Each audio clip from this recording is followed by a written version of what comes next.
Bonjour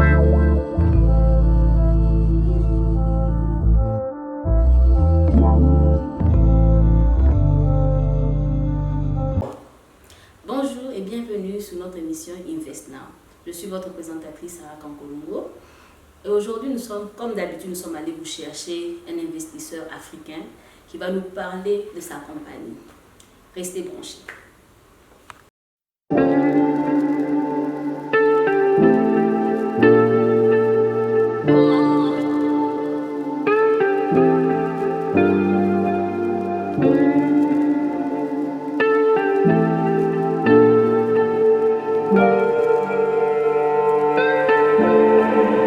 Comme je vous l'ai dit, nous sommes avec notre invité. Bonjour monsieur. Bonjour madame. Vous pouvez vous présenter pour notre audience, please? Pas de problème, je suis Jean-Louis Kafunda, je suis le CEO de JK Fashion. Monsieur Jean-Louis, on veut savoir, vous êtes de quelle nationalité? Je suis de la nationalité congolaise. Ça fait combien d'années que vous êtes en France? Je suis en Afrique du Sud il y a de cela 9 ans passé déjà. Nous allons maintenant parler de votre entreprise. Qu'est-ce que votre entreprise exactement? En fait, notre entreprise, nous sommes dans l'achat et vente d'habits. Alors, lorsque je dis que nous sommes dans l'achat et vente d'habits, c'est des habits pour hommes et pour femmes également. Et non seulement cela, nous sommes beaucoup plus sur Internet. Oui. Et nous sommes une compagnie qui opère beaucoup plus sur Internet depuis que nous avons commencé. Vous dites que vous êtes sur l'achat et vente d'habits. Qu'est-ce qui rend votre compagnie unique? Parce qu'il y a beaucoup de compagnies qui font la même chose. Exactement, et ça c'est une très bonne question. Il y a beaucoup de compagnies, il y a beaucoup de shops, il y a beaucoup d'endroits où les habits sont achetés et vendus. Mais je crois bien qu'il y a quelque chose qui nous rend vraiment unique, et c'est ça même qui fait la force de JK Fashion. Parce que nous avons regardé sur le marché, il y avait un besoin. Il y avait un besoin, lorsque vous regardez dans l'industrie fashion, la plupart d'habits sont très chers. Et les personnes d'une certaine classe, par exemple de classe moyenne, n'arrivent pas à acheter quelque chose d'une très bonne qualité à un bon prix. Alors, on avait saisi de cette opportunité pour commencer à amener sur le marché des habits qui sont très moins chers et une très bonne qualité, afin d'atteindre quand même à cette classe de personnes qui se retrouvent avec un peu d'argent, mais qui ont juste besoin d'apparaître chic. Et c'est ça ce qui fait vraiment notre force. Et sur un plan géographique, quelle est la taille de votre compagnie? Notre compagnie, on avait commencé, je me rappelle lorsqu'on avait commencé, on était beaucoup plus dans la ville de Pretoria. Mais quelques mois plus tard, on a commencé à faire des livraisons et nous nous sommes retrouvés en train de faire des livraisons presque partout en Afrique du Sud. Alors nous ne sommes pas seulement à Pretoria, mais nous faisons des livraisons dans chaque 4 coins de l'Afrique du Sud. Chaque ville, chaque village de l'Afrique du Sud, nous faisons des livraisons. Okay. Bon, comment parvenez-vous à écouler vos produits? Comment vous parvenez à écouler vos produits? Oui, je sais, il y a une chose, qu'il y a deux stratégies pour chaque compagnie qui sont mises en place.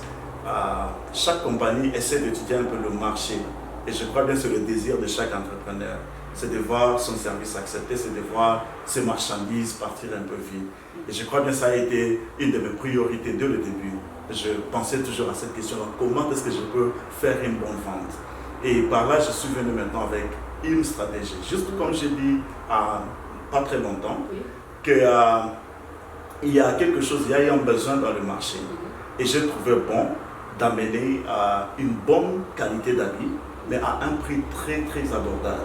Alors aujourd'hui, là, je peux même dire JK Fashion, c'est une des compagnies d'habits mais qui est peut-être parmi les compagnies les plus moins chères. Vous voyez, on vend beaucoup parce qu'on n'a pas un prix très élevé, mais nous avons de la qualité. Et non seulement c'est là, ce qui fait en sorte que nos marchandises aussi puissent partir facilement, c'est à cause du service que nous donnons à nos clients. Le service sur Internet que nous avons, il est impeccable d'après les compliments reçus de la part de nos clients. On fait de tout notre mieux que la livraison que nous faisons, que ça ne puisse pas aller au-delà de 3 jours. C'est-à-dire un maximum de 3 jours, le client ou la cliente doit déjà avoir son colis. Mais souvent, c'est un jour, donc 24 heures, la marchandise est déjà livrée. Et cela nous a attiré beaucoup de clients et on vend facilement à cause de cela. C'est vraiment une bonne idée de tout conseiller. Maintenant, qu'est-ce qui vous a motivé à commencer cette compagnie? Ce qui m'a motivé à commencer cette compagnie, là je crois bien, c'est une bonne histoire. JLK Fashion, c'est vraiment une bonne histoire et je crois bien, je vais prendre peut-être 1 à 2 minutes. Prenez votre temps. Un grand merci, un grand merci. Je vais prendre quelques minutes juste pour inspirer quelqu'un. Je crois bien, nous sommes là pas juste pour nous-mêmes, bien sûr, mais c'est aussi pour impacter des vies là dehors. Et je crois bien, il y a peut-être quelqu'un qui sera inspiré par l'histoire de JLK Fashion. Je ne suis pas sud-africain, je suis congolais. Quand je suis venu dans ce pays, j'étais venu comme un étudiant.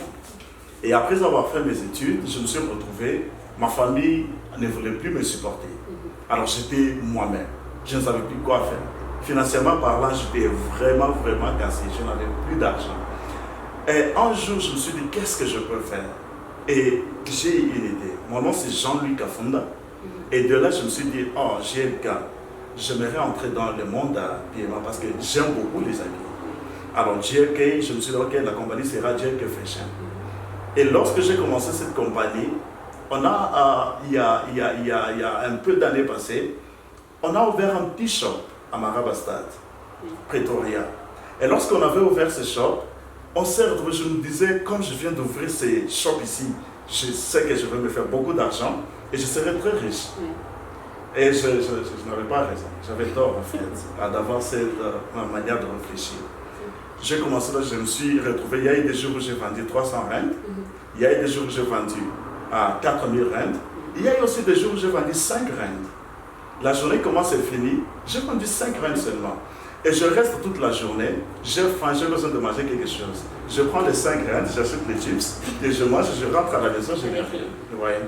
Et alors, après cela, quand j'ai vu que je payais 2000 à 2500 rand de loyer pendant ce temps-là, juste pour les shops. Et c'était comme si c'était le bénéfice de tout un mois. Alors, je ne faisais que perdre. Et pour cela, je m'étais décidé de fermer les shops. Chose qui n'était pas facile pour moi. Comment fermer? Je suis déjà habitué avec cet endroit, je suis habitué avec ces business. Maintenant, je veux fermer pour faire quoi? Quand j'ai fermé les shops, je n'avais plus d'argent avec moi. Je n'avais pas d'argent. Les peu que j'étais resté avec, j'ai dépensé. Et non seulement ça, pendant ce temps-là, j'avais déjà ma fiancée qui est maintenant ma femme. Je suis en train de me préparer pour le mariage, pour payer la dot. Mais je n'ai pas d'argent. Qu'est-ce que je veux faire?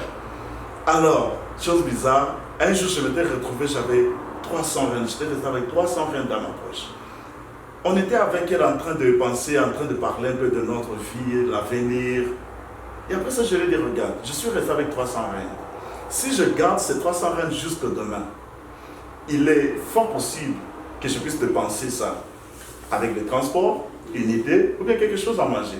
J'achèterai peut-être de l'eau et ça va finir. Et je me suis décidé de prendre les 300 rand. On s'est mis avec elle, qu'est-ce que l'on peut faire? J'ai dit non, je vais acheter 3 sacs avec ces 300 rand. À l'époque, il y avait des sacs qui étaient sortis sur le marché. Et ces sacs étaient, vous voyez, il y a l'ensemble de 3 pièces, 4 pièces. Ce sont ces sacs-là que j'ai achetés. Et j'ai acheté 3 sacs. Je suis allé, j'ai pris de belles images de ces 3 sacs-là. Je me suis dit, je vais commencer à vendre des histoires sur Internet. J'ai pris ces 3 images, meilleures photos très professionnelles. J'ai mis ça sur OLX, j'ai mis ça sur Gumtree, j'ai mis ça sur Facebook, j'ai mis ça sur mon statut. Avant la fin de la journée, j'avais au moins 11 commandes. Alors, JLK Fashion, on a commencé notre parcours maintenant avec 3 sacs. Je me suis retrouvé, à part les 3 sacs, je me suis fait tellement beaucoup de bénéfices que j'étais maintenant capable d'acheter un carton de 30 sacs à l'intérieur. Alors, j'ai continué. Maintenant, je gardais un peu d'argent pour aller payer la dot. Je pouvais dépenser pour le transport de tous les jours. Et j'ai commencé à me faire un peu de bonnes opérations sur le marché. Et après cela, je me suis dit, pourquoi seulement vendre les sacs? Je vais maintenant entrer dans les habits. Je vais un peu extendre la chose et puis à devenir un peu plus grand. Vous imaginez, j'ai commencé maintenant à vendre les habits. Et après cela, je me suis créé une page sur Instagram et sur Facebook. Et j'ai commencé maintenant à vendre les histoires sur Instagram et sur Facebook. J'ai commencé déjà, donc je n'avais pas de followers. Alors donc c'est là. Juste pour me limiter à votre question, c'est comme ça que JLK Fashion vraiment a commencé. Mais vous ne m'avez pas dit c'est quoi votre motivation? Oh, ma motivation, ce qui me motive beaucoup plus. Il y a 3 choses qui me motivent beaucoup plus. La première motivation, je peux dire, c'est moi-même. C'est la motivation personnelle. Je n'ai pas besoin d'avoir beaucoup de bénéfices, je n'avais pas besoin de quelqu'un pour venir me motiver. J'ai un zèle, j'ai une passion déjà pour les affaires. Je me motive déjà seul. La deuxième des choses, ce sont les clients heureux. Les clients qui ont reçu leur histoire, en tout cas au bon moment, exactement ce qu'ils ont demandé. Et les compliments que l'on reçoit des clients. JK Fashion, en tout cas, vous êtes la meilleure compagnie. You are the best. En tout cas, un service vraiment excellent. Un grand merci. Ils nous envoient des fois des jolies photos en train d'apporter nos histoires. Et lorsque je regarde cela, je dis, mon Dieu, alors ça me motive, ça me donne beaucoup de choses. Je me dis, je ne suis pas en train de faire quelque chose de mauvais. Ça, c'est bien. J'aimerais en tout cas apporter la joie à un bon nombre de clients. Ça, ce sont les gens qui me motivent. Lorsque je vois tous ces messages, ça me donne la force de pousser encore. Et la troisième motivation, ce sont les clients qui sont mécontents. Ce sont les clients qui sont mécontents. À chaque fois que je reçois un message d'un client qui est mécontent, je dis gloire au Seigneur. Ça m'aide à améliorer, à travailler beaucoup plus encore, à travailler dur pour améliorer le service. Comment vous faites pour vous démarquer de vos concurrents? Intéressant. Il y a une chose, il y a beaucoup de shops, il y a beaucoup de boutiques qui vendent des histoires sur Internet et qui ont même l'adresse physique. Mais ce qui fait notre force, c'est la manière dont nous communiquons avec nos clients. Nous donnons beaucoup plus de la valeur à la communication. Vous voyez, il y a eu j'ai beaucoup de partenaires dans ces affaires et le grand nombre, ce sont des Éthiopiens. Il y a une chose, ces gens, ils ont du mal à parler l'anglais. Alors, communiquer avec leurs clients, surtout sur WhatsApp, c'est un problème. Vous pouvez leur envoyer un message, ils regardent, s'ils n'ont pas compris quelque chose, ils ignorent cela. Et ça, des fois, même sur leur site internet, les clients qui laissent le message, depuis que j'ai commencé à contacter ces gens, ils ne me répondent pas. Alors, je regardais cela, j'ai dit, je vais maintenant changer. Moi, je ne vais pas faire la même chose. Ce que je veux faire, c'est quoi? Chaque simple message qui entre sur Instagram, sur Facebook et sur WhatsApp, on se rassure toujours qu'on atteint à ces personnes. On parle à ces gens, des fois on les pose des questions. Est-ce que vous êtes content de notre service? Alors cette communication, cette relation qu'on a créée avec notre clientèle, c'est ça ce qui fait notre force et c'est ce qui nous distingue sur le marché. Et quels sont, vous avez dit, bon, je voudrais vous dire, quels sont les obstacles que vous avez eu à voir dans votre compagnie? Oh, les obstacles, ça c'est une très bonne question. Ça c'est une très bonne question. Il y a eu des obstacles qu'on a expérimentés. Premièrement, je peux dire, c'était sur le plan financier. Mais avec le temps, je réalisais que pour un entrepreneur, l'argent ne doit pas vraiment être comme barrière. C'est en fait l'idée que tu as. Alors, j'avais un problème financier. Je voulais faire grand, je voulais aller loin. Alors, je cherchais par tous les moyens possibles qui peut même investir dans ma compagnie. Parce que j'aimerais faire grand. J'aimerais aller de l'avant. Mais vous savez quoi? Il n'y avait personne pour nous aider. Alors, est-ce qu'on va arrêter à cause d'argent ou bien on va continuer? Non, on n'a pas arrêté. On a continué parce qu'on avait une idée. Alors, l'obstacle était peut-être l'argent. Mais avec le temps, on a découvert que ce n'était pas vraiment l'obstacle. Et je peux dire encore, en Afrique du Sud, on pouvait avoir un peu d'obstacles, peut-être sur la manière de communiquer avec des clients. Mais j'aime parce que Dieu m'a fait grâce, je parle l'anglais et je peux bien communiquer avec mes clients.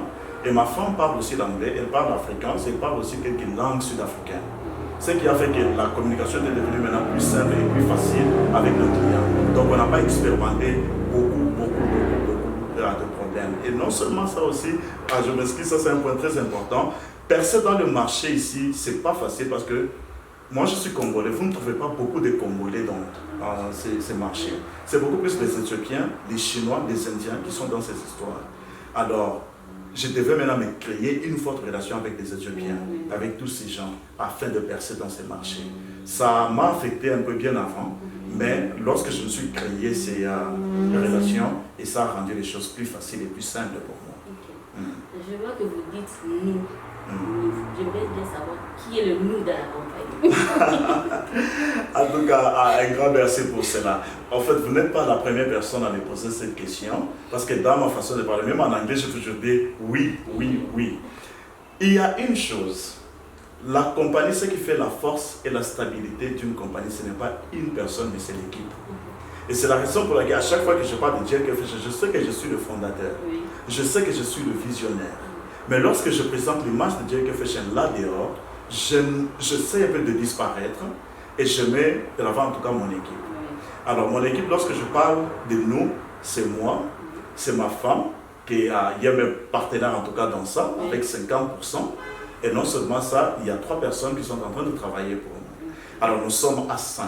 C'est une équipe de 5 personnes qu'on est en train de travailler comme ça. C'est la raison pour laquelle je dis nous, JKFH, we inspire. Nous sommes comme ça, nous sommes comme ça. Voilà. Merci beaucoup. Merci beaucoup, M. Jean-Louis, d'être venu, de nous avoir ici chez vous d'ailleurs. En tout cas, vous êtes bienvenue. Et j'aimerais que vous puissiez donner un conseil aux jeunes qui sont là. Intéressant. Je crois très bien que tu es en train de me suivre pendant ces temps. Ça, c'était une émission très très importante. Je sais qu'il y a quelqu'un là dehors. Je vais parler en 1-2 minutes et je vais finir. Il y a quelqu'un qui a une idée, quelqu'un qui a une vision. Tu es en train de me suivre. Plusieurs fois, tu te poses des questions. Comment est-ce que je peux réaliser mon idée? Comment est-ce que je peux rendre ça matériel? Comment est-ce que je peux voir mon rêve, en tout cas, se réaliser? Tu te demandes, est-ce que j'ai assez d'argent? Est-ce que j'ai assez de potentiel? Mais écoute, tu n'as pas besoin d'avoir assez d'argent pour réaliser cette idée. Tu as juste besoin d'avoir une idée et croire dans cette idée. Et savoir qu'il n'y a personne, il n'y a rien qui peut te bloquer sauf toi-même. Tu as besoin de te relever, prendre courage et courir avec ton idée. Il ne faut pas dépendre du travail, il ne faut pas dépendre de quoi que ce soit. Avoir ces pensées-là d'être un entrepreneur, je crois que c'est la meilleure pensée pour un être humain. Chercher à être indépendant, c'est la meilleure des choses que chaque personne a besoin. Être libre, à faire de l'argent avec votre propre temps, c'est très important. Alors, poussez avec votre idée. Vous n'avez pas besoin que quelqu'un puisse venir vous motiver. Motivez-vous vous-même. Allez de l'avant, croyez dans ce que Dieu a placé en vous, dans le potentiel que vous avez, et vous allez voir cela se réaliser un jour, et vous ne serez jamais, jamais déçu de ce que vous allez voir comme résultat. Merci beaucoup. C'est vraiment un bon conseil. En tout cas, j'espère qu'on va vous voir encore prochainement, et on aura encore beaucoup de bonnes nouvelles. Oui. En tout cas, bien sûr, je serai très content de vous recevoir encore. Merci beaucoup. Donnez vos contacts à notre public. Ok, en tout cas, pas de problème. Il est très facile pour nous contacter. Vous pouvez nous contacter sur notre adresse email qui est à jkfashion85@gmail.com ou bien jkfashion85@gmail.com. Ou bien vous pouvez encore nous contacter sur WhatsApp ou bien par appel au numéro 073 126 14 49. Merci. Je vous en prie. Comme notre invité l'a dit, ce n'est pas l'argent qui nous empêche à réaliser nos rêves. Si tu as un rêve, lève-toi et bats-toi. Abonnez-vous sur notre chaîne KITV et bye bye, à la prochaine.